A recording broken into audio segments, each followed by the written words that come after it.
Bonjour chers amis internautes, aujourd'hui on est encore là pour poursuivre notre étude. N'oubliez pas les vidéos précédentes, on avait essayé d'expliquer les différentes modifications du code du travail, la définition d'un contrat de travail avec ses trois critères cumulatifs, mais aussi les conditions de formation du contrat de travail. Et avec la pandémie qui touche le monde du travail, la RH a son mot à dire parce qu'on recevait beaucoup de questions. Et on s'est référé à l'article 65 du Code du travail qui pose le chômage technique. Et on avait expliqué le chômage technique et les conditions pour aboutir à un chômage technique.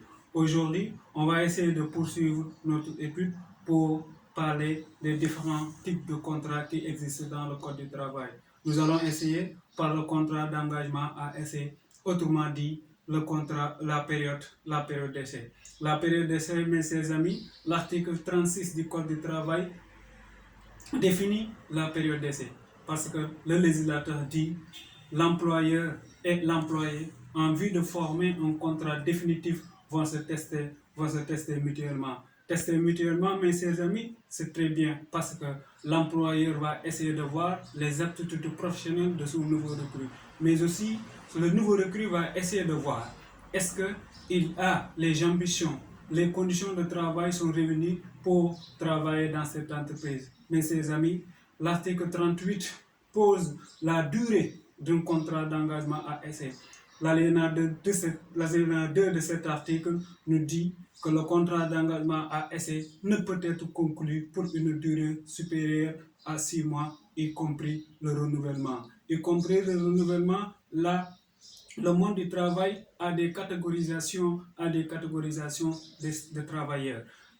Il dit les agents qu'on doit payer par jour, les journaliers, leur contrat d'engagement à essai est de 8 jours renouvelable une seule fois. Les agents de maîtrise, les techniciens de surface, qu'on doit payer pour 1 mois, le contrat d'engagement à essai est 2 mois renouvelable une seule fois. Mais aussi, n'oubliez pas les ingénieurs.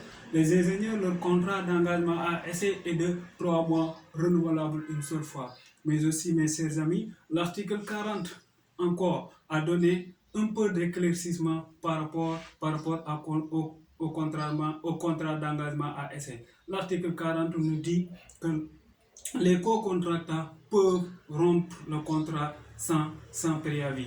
Mais aussi, le contrat d'engagement à essai doit être notifié par écrit. N'oubliez pas que l'écrit a une réelle valeur juridique.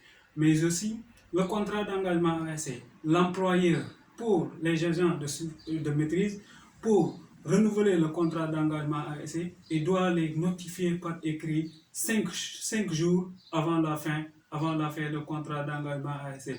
Pour les ingénieurs, 15 jours avant la fin du contrat d'engagement à essai.